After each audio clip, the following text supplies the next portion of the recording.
Crime alert, जुर्म के खिलाफ आवाज।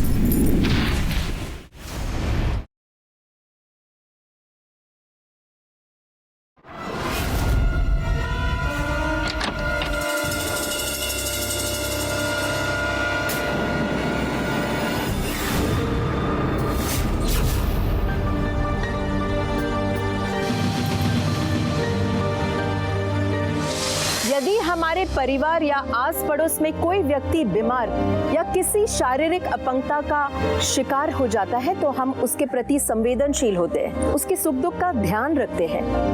पर यहाँ स्थिति इसके बिल्कुल उल्टी जान पड़ती है। जहाँ एक तरफ व्हीलचेयर से बंधी एक छटपटाती लाचार जिंदगी है तो वहीं दूसरी तरफ अपनी बेशर्मी की खुली आम नुमाइश करते दो लोग। ऐसा क्या था कि ये व्यक्ति इन लोगों की इन घटिया हरकतों से इतना विचलित दिख रहा था? ऐसा तो तभी होता है जब कोई अपना ही रिश्तों की मर्यादा को तार तार कर देता है। तो आइए जानते हैं।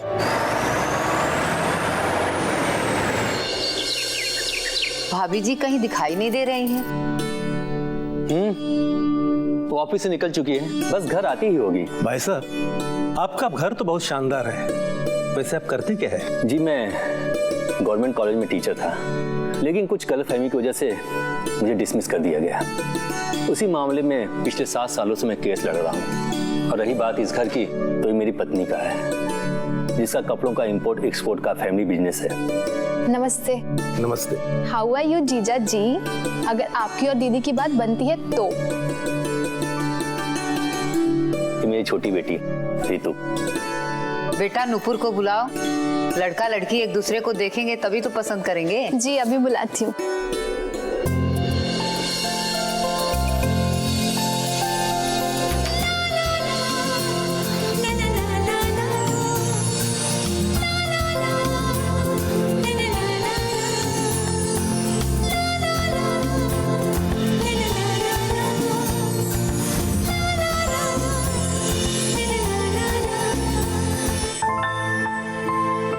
बस करो दी, नहीं तो लड़का बेहोश हो जाएगा। चुप कर बदमाश। वैसे होने वाले जीजा जी तो बड़े हैंडसम है। रितु, तुम्हें पता है ना, मेरे लिए लुक्स मायने नहीं रखते। हमेशा से मुझे एक ऐसा लड़का चाहिए जो शक्ल सूरत में भले 19-20 हो, पर पढ़ा लिखा और सुलझा हुआ इंसान होना चाहिए, और हमारी ट्रेनिंग भी अच्छी हो। वो सब तो ठीक है दी, पर इसका पता तो ऐसे रूम में बैठ के चलेगा नहीं, तो इसके लिए हमें बाहर जाना पड़ेगा। आपको लड़के से मिलना होगा। चलो सब वेट कर रहे हैं। क्या हुआ दी? मुझे पता है ना कि मैं भी शादी के लिए तैयार नहीं हूँ। अरे दी, तो अभी कोई आपकी शादी थोड़ी ना करवा रहा है, बस लड़का ही तो देखना है। चलो अब जल्दी, सब वेट कर रहे हैं।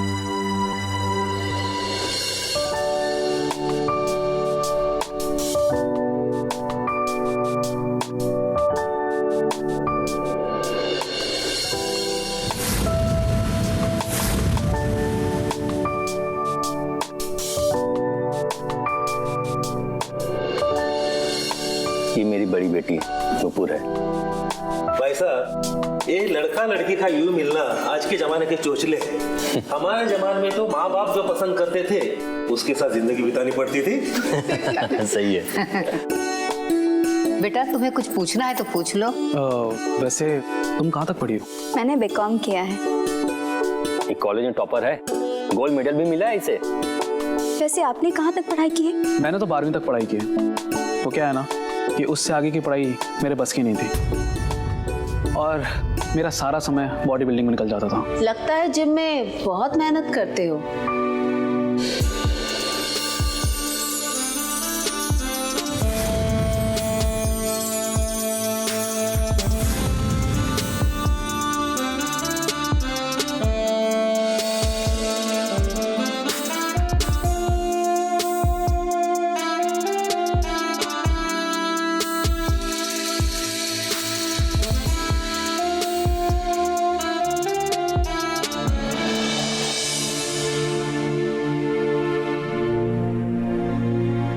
माफ कीजिएगा, मुझे ब्यूटी पार्लर से आते आते थोड़ी देर हो गई। भाभी जी, ये मेरा बेटा वैभव है, आप देख लीजिए। देखना क्या है, लड़का हमें पसंद है। 1 मिनट सोरा। अब अपनी बेटियों की भलाई मुझसे अच्छा और कौन समझेगा, क्योंकि मैंने ही तो पाल पोस कर इन्हें अपने दम पर बड़ा किया है, तो इनके फ्यूचर का फैसला लेने का हक भी मुझे ही होना चाहिए ना। लेकिन मॉम, लेकिन कुछ नहीं। लड़का अच्छे घर से है और दिखता भी अच्छा है, और फिर हम मुंह मांगा दहेज भी तो देंगे, पर हमारी एक शर्त है,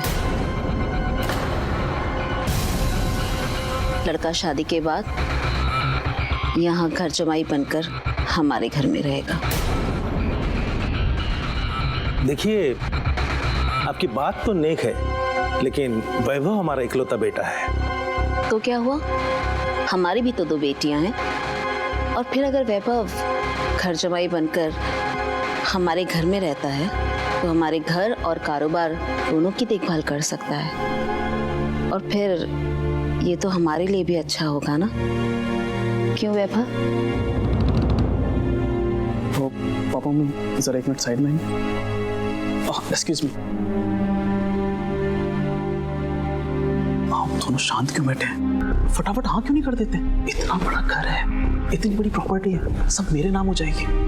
और तो और ये लोग दहेज देने के लिए भी तैयार हो गए, समझ रहे हैं? और वैसे भी आप तो इसी शहर में रहेंगे ना, मैं यहाँ पर रहूंगा। अरे इतनी बड़ी पार्टी है, मालदार, फिर दोबारा नहीं मिलेगी, समझिए? हाँ कर दीजिए। बहन जी, हमें रिश्ता मंजूर है।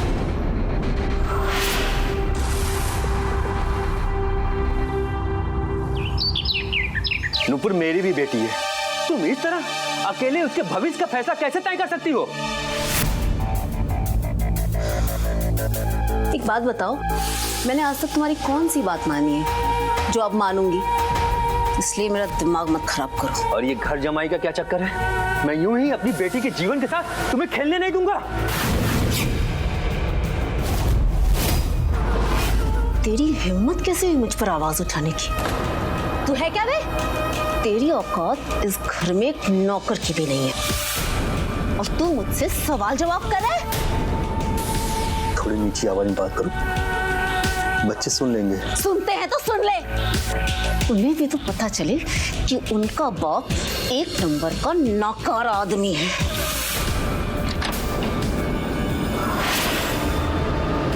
माँ रुकिए, ये आप क्या कर रही हैं? ऋतु ने आपका ये रूप देखा नहीं है। मतलब क्या तेरा? मेरा मतलब ये है कि ऋतु हॉस्टल में रहती है, उसको नहीं पता है कि इस घर में क्या चल रहा है, और उसको ये सब पता चलेगा तो उसका दिल टूट जाएगा।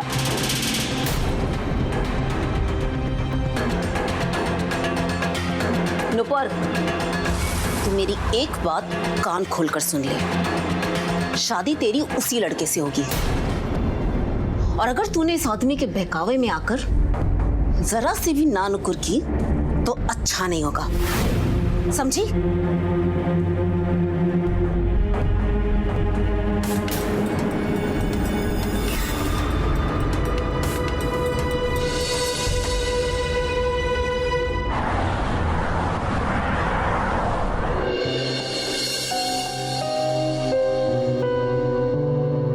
दीदी, हमारे माँ बाप ने सोच समझ के रिश्ता किया होगा।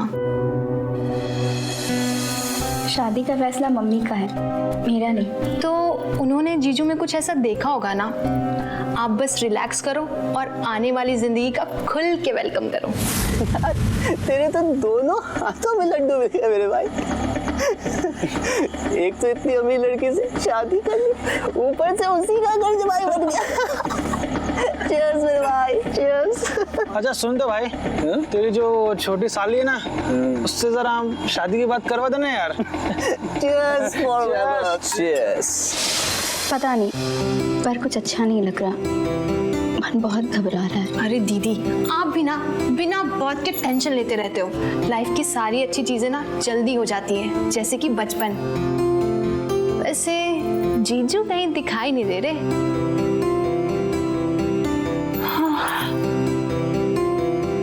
वैसे तुम्हें हॉस्टल में जल्दी सोने की आदत है ना, तो जाओ आराम करो। पक्का? हाँ बाबा पक्का, ये मेरा ही घर है। ठीक है, बाय। और आज के लिए ऑल द बेस्ट।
सासू माँ?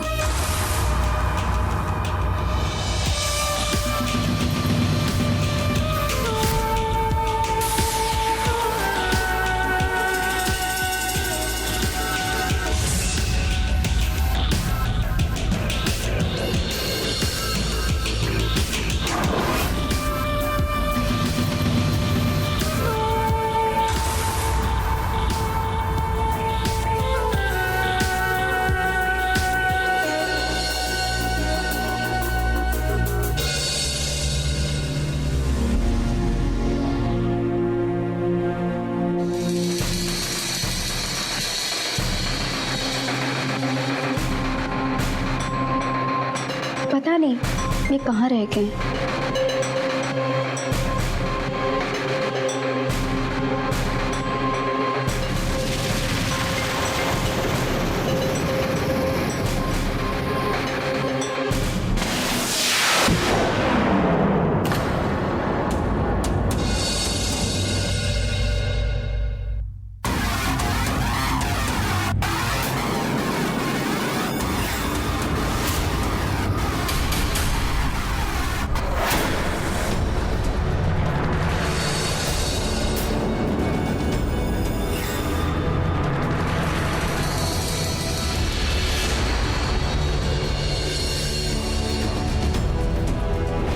लड़का हमें पसंद है। लड़का शादी के बाद यहाँ घर जमाई बनकर हमारे घर में रहेगा।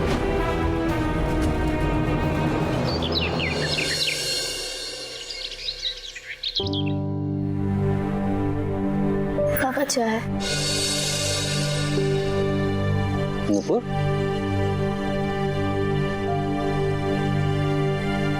सब ठीक है ना बेटा? क्या हुआ?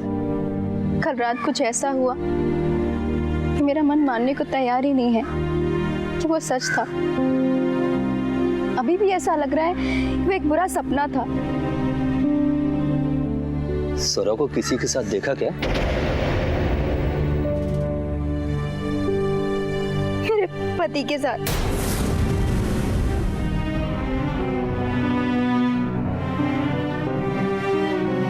यही सोचकर मैं आज तक चुप रहा कि सौरव ये गंदगी बाहर रखेगी, पर इस कदर गिर जाएगी मैं ये सोच नहीं सकता था।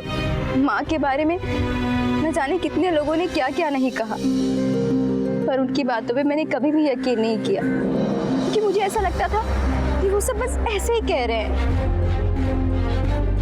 लेकिन कल मैंने जो कुछ भी देखा, अभी भी यकीन नहीं कर पा रही हूँ कि वो एक सच था। पापा, जब आपको ये सब पता था तो आपने क्यों सहा? तुम्हारी और रीतू की वजह से। दीदी, पापा,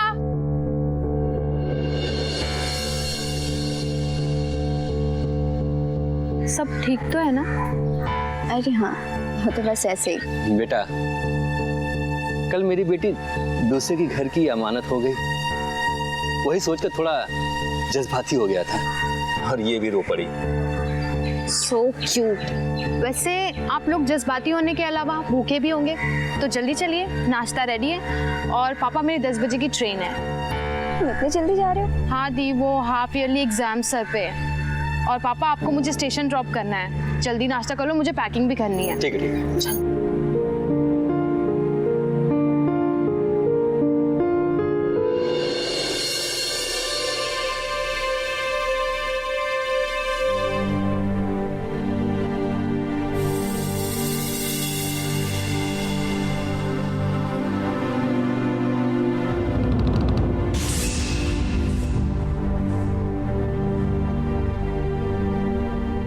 उम्मीद करती हूँ कल रात नए घर में तुम्हें नींद अच्छे से आई होगी।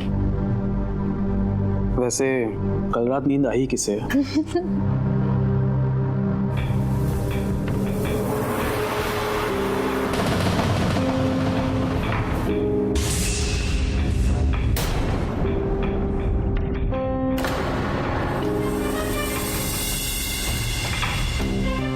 अरे दीदी, आप भी तो नाश्ता करो।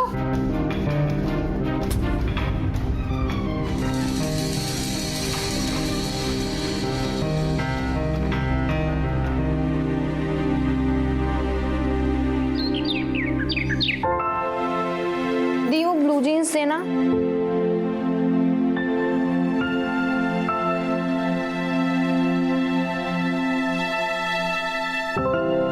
दी, क्या बात है? कुछ नहीं। दी, मैं आपकी छुटकी हूँ, आपकी आंखें आईना है। अब जल्दी से बताओ क्या बात है। अरे पापा, सच में कोई बात नहीं है। दी, मुझे ऐसा लगता है आप इस शादी से खुश नहीं हो, है ना? पर दी, अब तो शादी हो गई ना। तुमने सही कहा, अब तो शादी हो चुकी है और शायद बहुत देर भी हो गई है। दी, अरेंज मैरिज में तो ये सब होता ही है। आप एक बार जीजू को दिल से अपना कर देखो, अगर उनकी कोई बात पसंद नहीं आए तो उसे माफ करने की कोशिश कीजिए, उन्हें अपना दिल देकर देखिए। मुझे पूरा यकीन है कि जीजू खुद को नुपुर से प्यार करने से रोक ही नहीं पाएंगे। अरे बेटा, क्या कर रही हो तुम लोग? जल्दी करो, ट्रेन छुड़ी आएगी। हाँ पापा। ऋतु, जी माँ। तुम रेडी हो? मैं ऐसे छोड़ दूंगी, तुम बाजार जाके दामाद जी की मनपसंद सब्जी ले आओ। चले ऋतु? हाँ माँ।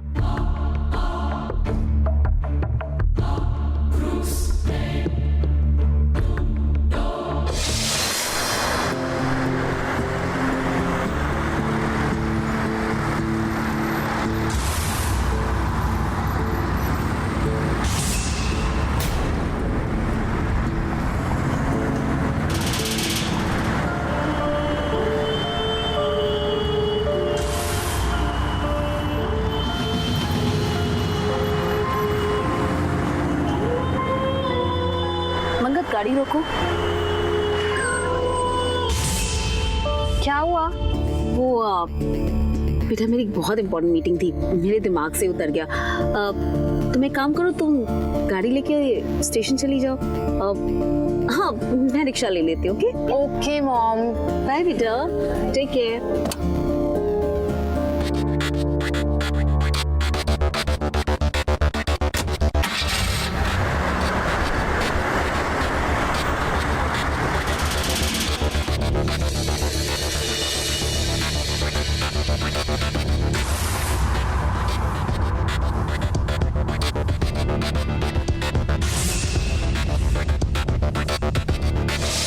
ये सोच के भी घिन आती है कि कोई इंसान शारीरिक सुख के लिए इतना कैसे गिर सकता है कि वो सास जैसे पवित्र रिश्ते को इस कदर शर्मसार कर दे। पर ये कोई कोरी कल्पना नहीं, बल्कि हमारे समाज की एक सच्चाई है। हमारे बीच आज भी ऐसे अनेकों लोग हैं जो शारीरिक सुख प्राप्त करने या कहे कि अपनी घिनौनी इच्छाओं को पूरा करने के लिए नैतिकता की कोई भी सीमा पार करने में नहीं हिचकिचाते। ये एक मनोस्थिति है जो किसी भी मर्द या औरत को हो सकती है, और स्वरा भी इसी मनोस्थिति या कह लो मनोरोग का शिकार थी, और उसे शारीरिक सुख की बुरी लत सी लग गई थी जो अब एक खुशहाल परिवार को पूरी तरह से तहस नहस करने वाली थी।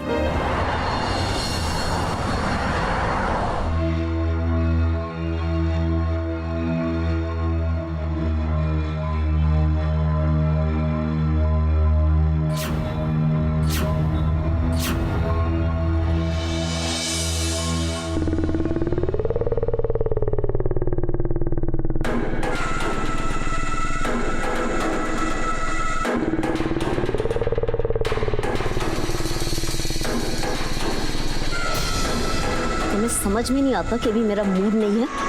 ये तमीज है तुम्हारी बात करने की? तुम जैसे लोगों से ऐसे ही बात की जाती है। क्या मतलब है तुम्हारा, तुम जैसे लोगों से? तू कोई बहुत इंपॉर्टेंट आदमी है क्या? अरे मेरे घर का पालतू है तू। Just get out.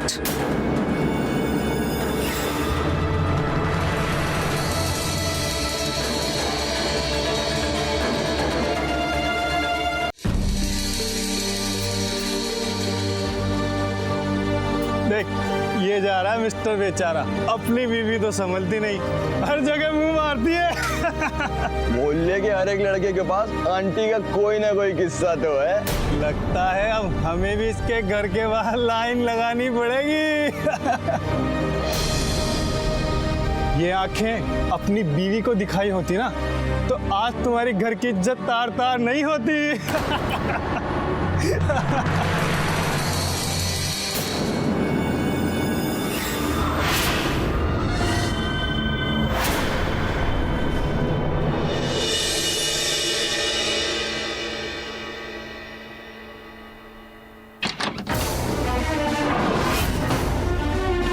अरे आज आप जल्दी आ गए, मैं आपके लिए पानी लेकर आती हूँ। ये सब क्या? हमारी शादी को 4 महीने हो गए और अभी तक हम एक दूसरे को समझ नहीं पाए, इसलिए मैं चाहती हूँ कि हमें अपने रिश्ते की नई शुरुआत करनी चाहिए। तू और तेरी वो माँ दोनों ही क्रिकेट हो। एक है कि आंख दिखाती है और दूसरी है कि प्यार जताती है। बदतमीजी करती है तेरी माँ मुझसे। क्या समझती है खुद को? अरे कुत्ता बना कर रख रखा है मुझे। मैं दिखाता हूं तुझे कि मैं कुत्ता नहीं, शेर हूं, शेर। क्या कर रहे हैं आप?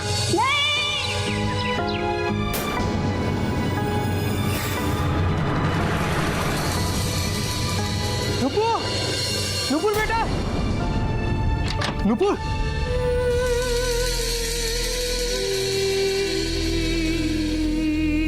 ये सब क्या है बेटा?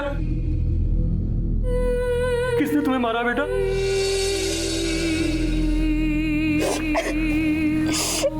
वैभव ने। वैभव?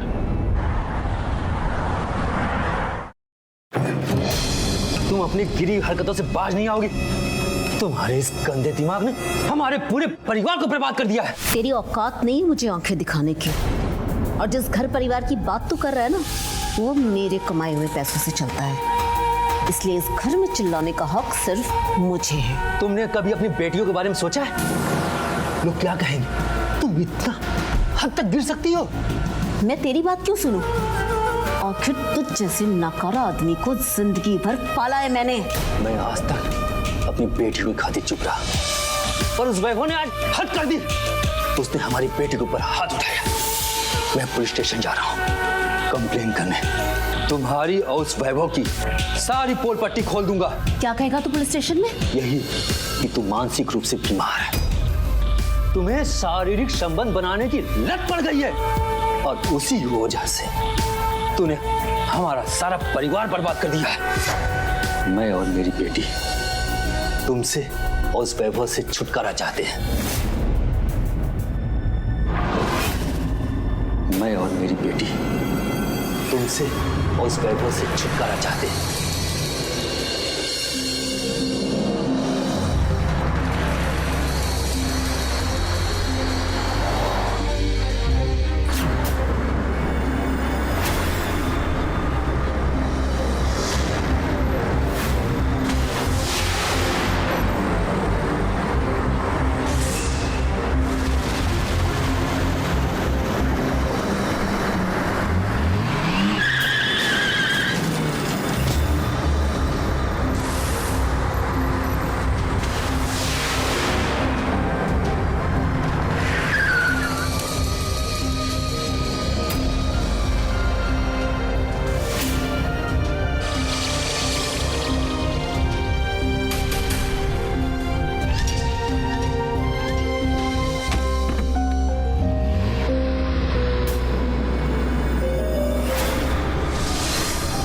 घटिया सोच और उससे उपजने वाले कुकर्मों को छुपाने के लिए स्वरा ने एक बेहद संगीन जुर्म को अंजाम दे दिया था और अब वो एक अपराधी भी हो गई थी।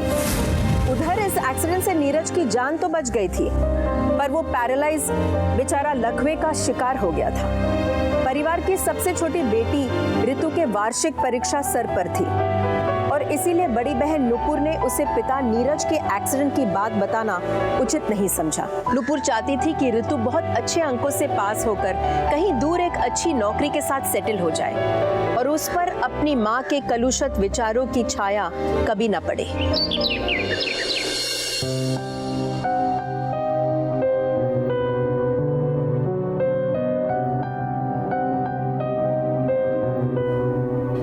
ऋतु के एग्जाम्स खत्म होने वाले हैं और वो जल्दी घर वापस आएगी। मेरा तो ये सोच के दिल घबराता है कि जब उसको पता चलेगा कि आपकी क्या हालत हो गई है तो न जाने उस पर क्या बीतेगी।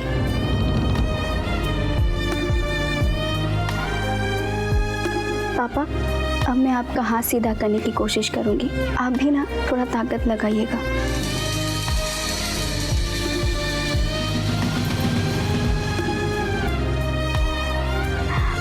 पापा, आपने उंगली हिलाई, फिर से कीजिए ना। पापा, आपकी मेहनत रंगदारी है और ये तो अभी शुरुआत है, आप फिर से पहले जैसे चलने फिरने लगेंगे।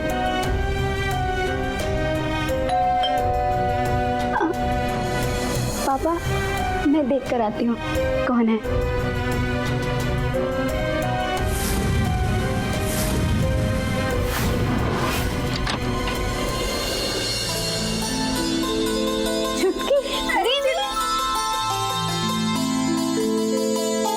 अचानक से कैसे प्लान बना लिया? पापा कहाँ है? मैं तो पापा को ही सरप्राइज देने आई थी। इतने दिनों से बात तक नहीं किया। नाराज है क्या? पापा? पापा?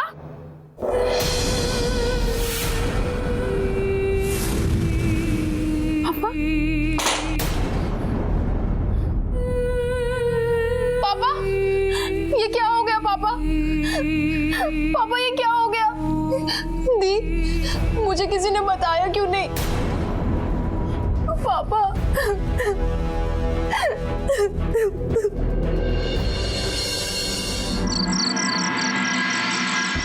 मैं आप सब लोगों से बहुत ज्यादा नाराज हूँ। पापा के साथ इतना बड़ा एक्सीडेंट हो गया और किसी ने मुझे कुछ बताया तक नहीं। मैंने तो कहा था नुपुर से, पर इसने मुझे रोक लिया। कहने लगी कि तुम्हारे एग्जाम सर पर हैं। वैसे तुम्हारा एग्जाम कैसा रहा? एग्जाम्स तो अच्छे हो गए, 2 हफ्ते में रिजल्ट्स भी आ जाएंगे। अच्छा एक बात बताओ, तुम अक्सर जून में घर आती हो ना, इस बार जल्दी कैसे आ गई? मेरे घर जल्दी आने का एक कारण है।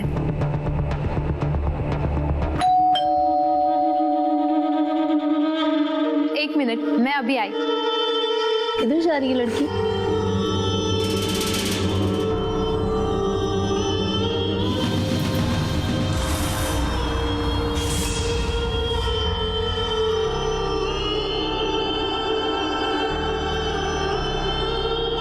मॉम, आप सब लोग मेरे घर आने का कारण पूछ रहे थे ना? ये है मेरे घर आने का कारण।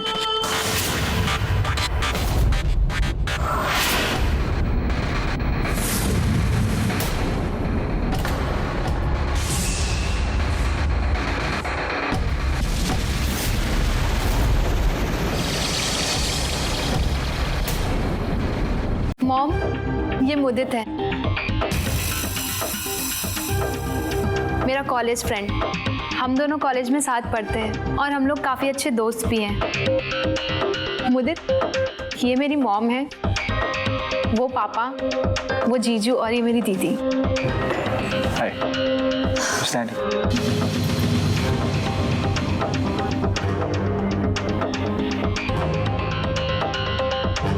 वैसे दोस्त का मतलब तो मैं भी समझती हूँ।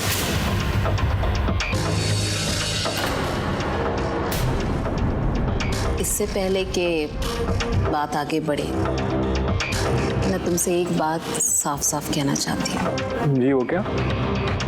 इस घर का एक नियम है, यहाँ से लड़की विदा नहीं होती, बल्कि लड़का घर जमाई बनकर इस घर में रहता है। बस मेरी एक ही शर्त है, शादी के बाद इसे इस घर का घर जमाई बन के रहना होगा।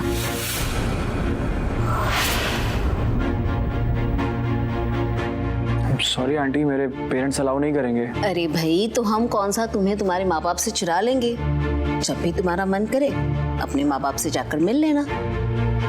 वैसे एक बात तो तय है, एक बार इस घर में रहने के बाद तुम्हारा खुद यहाँ से जाने को मन नहीं करेगा। मैं अपनी बहन को मम्मी की जान में गिरने नहीं दूंगी, इससे पहले कि मम्मी रितु की जिंदगी मेरी तरह बर्बाद कर दे। मुझे रितु को सच बताना होगा। रितु, जरा बाहर आना, मुझे तुमसे कुछ बात करनी है।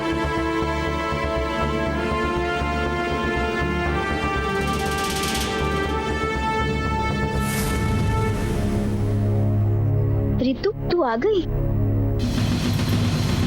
रितु, तुम मम्मी का घर छोड़ के चली जाओ। मम्मी का मानसिक संतुलन सही नहीं है। उन्हें लड़कों के साथ नाजायज संबंध बनाने की बुरी लत है और अब तो इनकी आदत भी बन चुकी है। वो वैभव की तरह मुदित को भी अपने जाल में फंसाना चाहती हैं।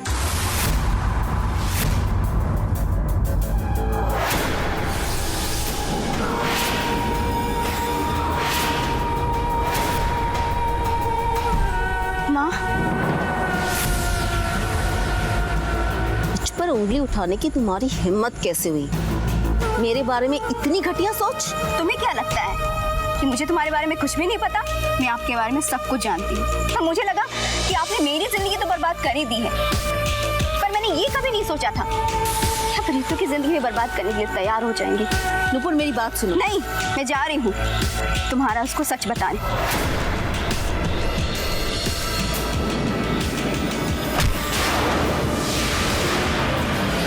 मुझसे कोई बदतमीजी करे ये मैं बिल्कुल बर्दाश्त नहीं कर सकती। क्या कर? अभी तो तू जिंदा है, पर सुन, तू मुझे नहीं जानती है, मैं कुछ भी कर सकती हूँ। तेरी तरह अकड़ ना तेरे बाप ने भी दिखाने की कोशिश की। देख देख मैंने उसकी क्या हालत कर दी। आप मानसिक रूप से बीमार हैं। आपको अपनी शारीरिक जरूरतों के अलावा कुछ भी नहीं सोचता। आपको मनोचिकित्सक की जरूरत है। प्लीज मम्मी, मेरा यकीन कीजिए। अपना मुंह बंद कर और जैसा मैं कहती हूँ चुपचाप वैसा लिख। ले, लिख लिख। कभी नहीं। आपके मकसद में आपको कभी भी कामयाब नहीं होने दूंगी। लिखती है नहीं? हाँ बोल। ठीक है ठीक है ठीक है, मैं लिखती हूँ। ले, लिख।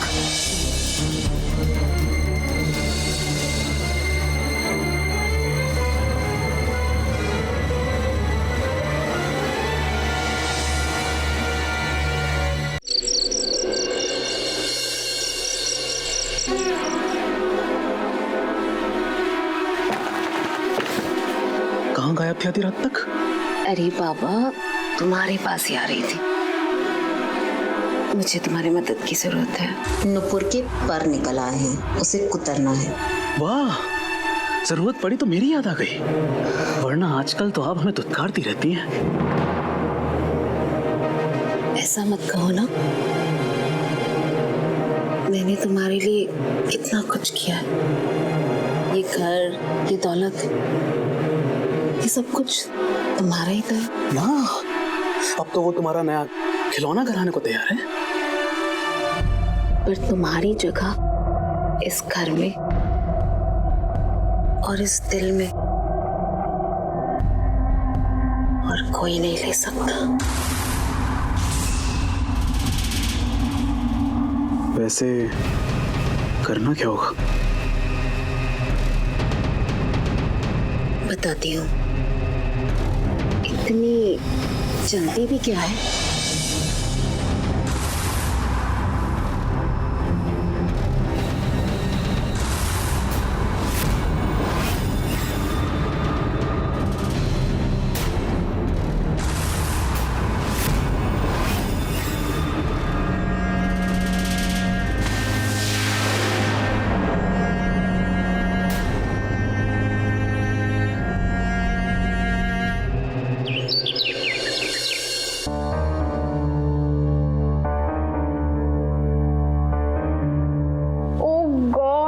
से देर हो गई। दीदी बहुत गुस्सा करेंगी। दीदी चाय मिलेगी क्या? दीदी भी कहाँ है?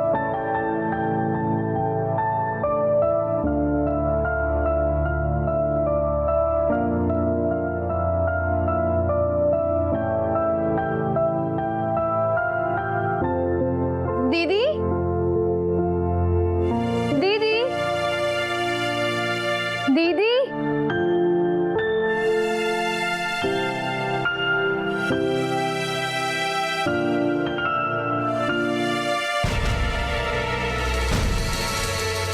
क्या? दीदी पापा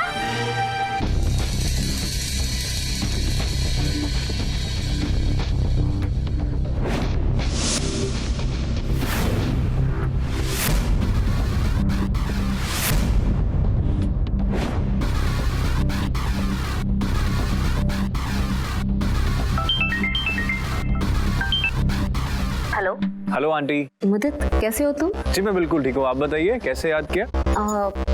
अच्छा, मैं सोच रही थी कि तुमसे मिलके शादी की बात आगे बढ़ाई जाए। आंटी ये तो बहुत ही नेक ख्याल है। इनफैक्ट मैं सोच ही रहा था आपको फोन करने के बारे में। बताइए कहाँ मिलना है? तुम एक काम करो, मेरे ऑफिस आ जाओ, यहीं बैठकर आराम से बात करते हैं। जी ठीक है, मैं आता हूँ। ओके।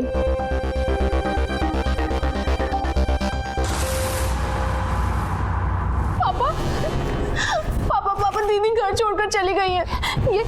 ये लेटर मुझे बाहर मिला। पापा दीदी ऐसे अचानक से कहाँ जा सकती है? पापा आप ठीक तो हो ना पापा? Hello aunty. ओ मुदित, जी आओ ना, बैठ। जी थैंक यू आंटी। देखो, मुझे आंटी मत बुलाया करो। जी मुझे मेरे नाम से बुलाओ ना। अगर हम दोस्त बन जाएं तो अच्छा नहीं होगा?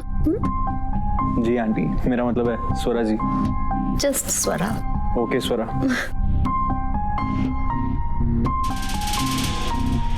आपका ऑफिस बहुत अच्छा है। बस तुम्हारा ये समझो।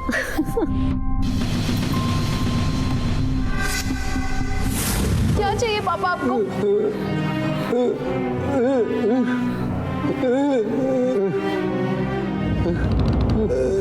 पापा आपको फोन चाहिए?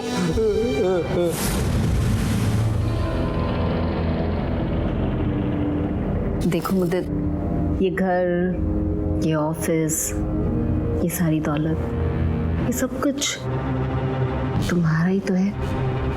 बस तुम्हें मेरा होना होगा। क्या हुआ? तुम्हें मेरा हाथ लगाना अच्छा नहीं लगा? क्या बातें कर रही हैं आप? एक्चुअली मेरा वो मतलब नहीं था, गलती से हाथ लग गया। कोई बात नहीं। तुम्हें लगता है मेरा हाथ झटकने से तुम मुझे खुद से दूर कर पाओगे? मैं तुम्हें हर कीमत पर अपना बना के रहूंगी। चाय? मैं चाय नहीं पीता। देखो, तुम्हारा और हमारा रिश्ता जुड़ने वाला है, तो चाय से ही मुंह मीठा कर लो। ऐसी बात है तो ठीक है। गुड।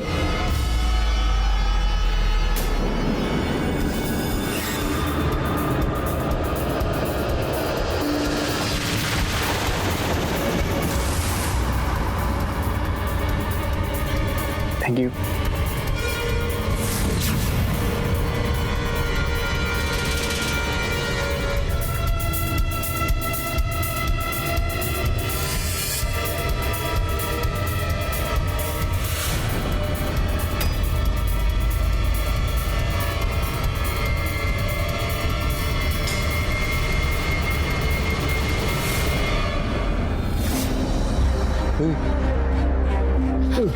आप किसी को कॉल करना चाहते हो? नहीं, आप कुछ कहना चाहते हो? ये लीजिए पापा, टाइप कीजिए।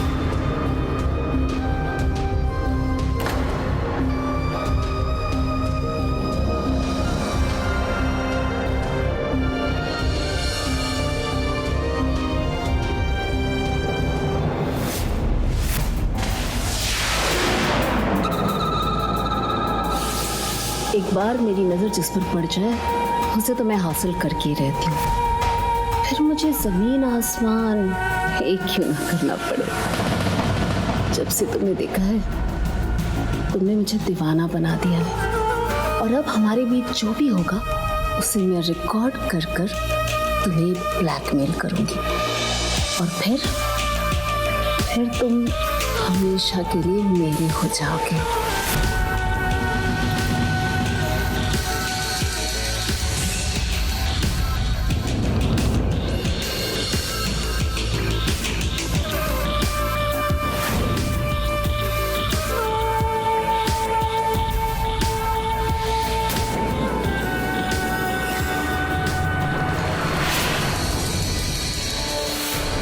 ये क्या बदतमीजी है? आप लोग बिना इजाजत अंदर कैसे आ गए? हमें इस जगह के बारे में कंप्लेन मिली है, गिरफ्तार करो उसे। एक मिनट, मैं एक इज्जतदार घर की औरत हूँ, अगर मुझे किसी ने हाथ भी लगाया ना तो मैं एक एक को देख लूंगी। मैडम, आप हमें हमारा काम करने से नहीं रोक सकती। इस जगह की तलाशी के लिए सर्च वारंट है हमारे पास। चलो इस ऑफिस की तलाशी लो। अरे ये क्या कर रहे हैं आप? रोकिए उन्हें।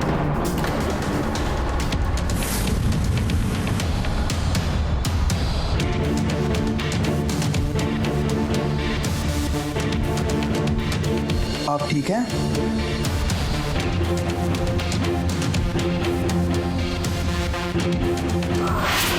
ओए, पकड़ो उसे।